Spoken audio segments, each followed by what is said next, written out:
नमस्कार दोस्तों, स्वागत है आपका आधी रात कहानियाँ यूट्यूब चैनल में। चैनल को सब्सक्राइब कीजिए और हमारे साथ इस डरावने सफ़र में जुड़ जाइए। पिछले एपिसोड में विलास रात के अंधेरे में सुनसान सड़क पर फंस गया था। उसने पीछे मुड़कर देखा और उसकी आंखों के सामने प्रकट हुआ था वो भयानक उल्टा लटका साया। उसकी लाल आंखें, उसकी भयावह मुस्कान और उसकी आवाज़, विलास। तुझन आता संपलन। विलास ने चीख मारी और अंधेरा सब कुछ निगल गया। अंधेरे के बाद क्या हुआ, चलिए सुनते हैं।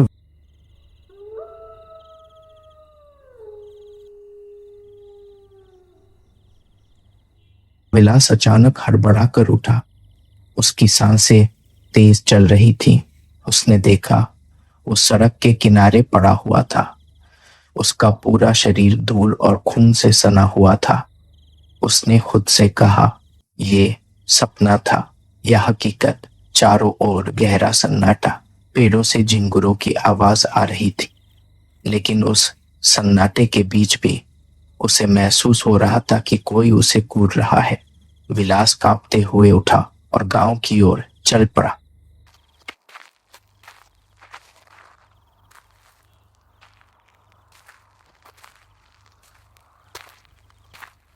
उसके पैरों में दर्द था, लेकिन डर और बेचैनी उसे चलने पर मजबूर कर रहे थे। हर कदम पर उसे पीछे से आवाजें सुनाई देती। विलास थम। वो पीछे देखने की हिम्मत नहीं कर रहा था, लेकिन उसकी रीढ़ में ठंडक उतरती जा रही थी। काफी देर बाद जब गांव की पहली झोपड़ियां दिखी तो उसका दिल कुछ हल्का हुआ। वो भागते हुए अपने घर पहुंचा।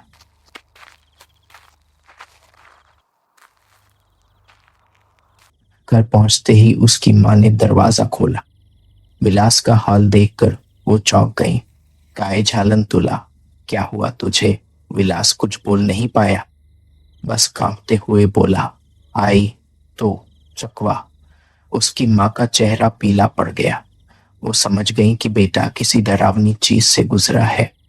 अगले दिन सुबह गांव के बुजुर्गों को बुलाया गया। गांव का सबसे बूढ़ा आदमी, तात्या काका, ने विलास की पूरी बात सुनी। उसने धीरे धीरे कहा, मी सांगितलं होतं, चकवा आहे इथे. हा भूत नाही, तो बदला घेणारा आत्मा आहे. मैंने कहा था, वो सिर्फ भूत नहीं बल्कि बदला लेने वाला आत्मा है। विलास कांप गया। उसने पूछा, काका पण तो माझ्या मागे का लागला? तात्या ने गहरी सांस ली और कहा, ज्याने कधी त्याला पाहिलं, तू जगलास. याचा अर्थ तो तुला खेलवत आहे. आता खरी कहाणी सुरू होईल. उस रात विलास अपने कमरे में लेटा हुआ था, लेकिन नींद उसके पास नहीं आई।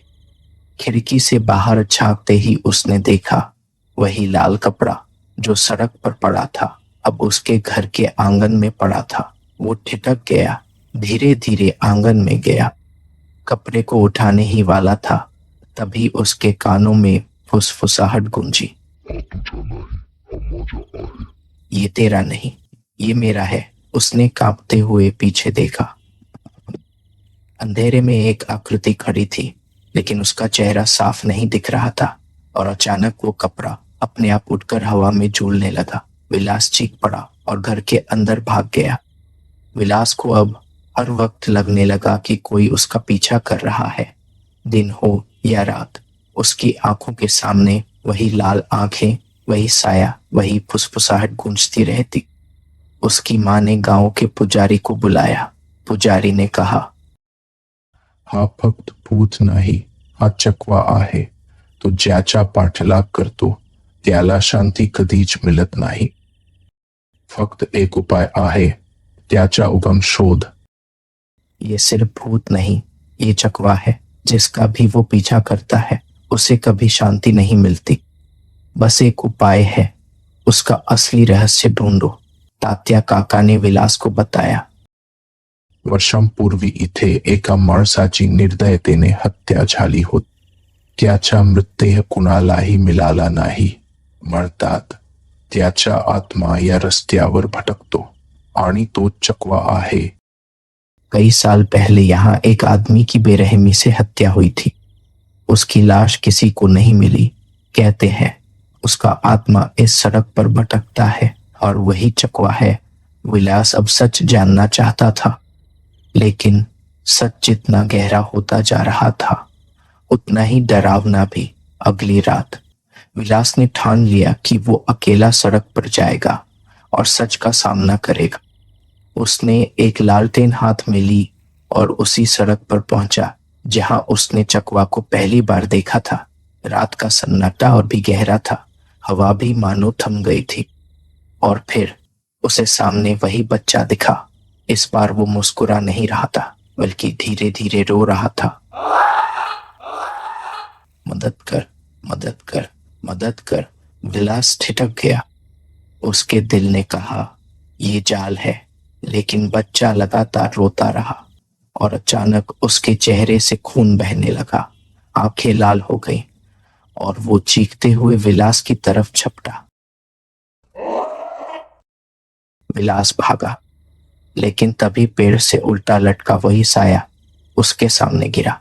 उसकी लंबाई इंसान से दोगुनी थी, उसकी गर्दन टेढ़ी मेढ़ी थी और उसकी हंसी ने पूरी सड़क को हिला दिया।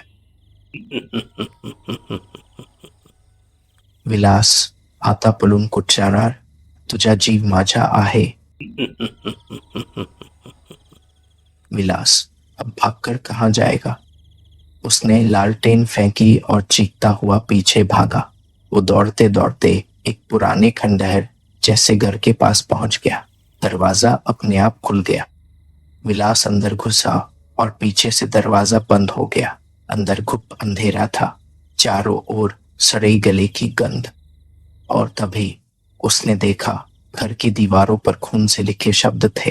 विलास, तू माझ पुढचन बली आहेस। विलास, तू मेरा अगला शिकार है। उसका पूरा शरीर जम गया और अचानक अंधेरे से किसी ने उसका हाथ पकड़ लिया। वो चीखने ही वाला था कि उसके कानों में एक और आवाज गूंजी।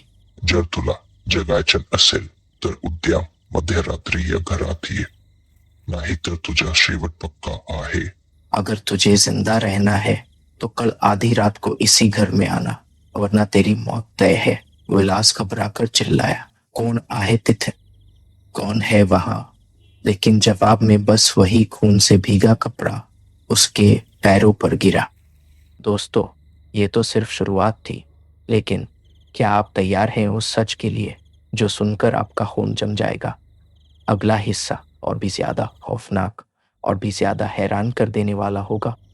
इस कहानी का असली अंधेरा अभी बाकी है। दोस्तों, अगर आपको यह कहानी पसंद आई हो तो लाइक और शेयर ज़रूर करें। अपनी राय और अनुभव कमेंट में बताएं। आपकी बातें हमें और बेहतर बनाने की ताकत देती है। और हाँ, चैनल को सब्सक्राइब करना मत भूलिए। साथ ही बेल आइकन दबाइए ताकि अगली बार जब हम कोई और डरावनी कहानी लेकर आए तो सबसे पहले आपको ही पता चले। अंधेरा गहराने से पहले मिलते हैं अगली कहानी में।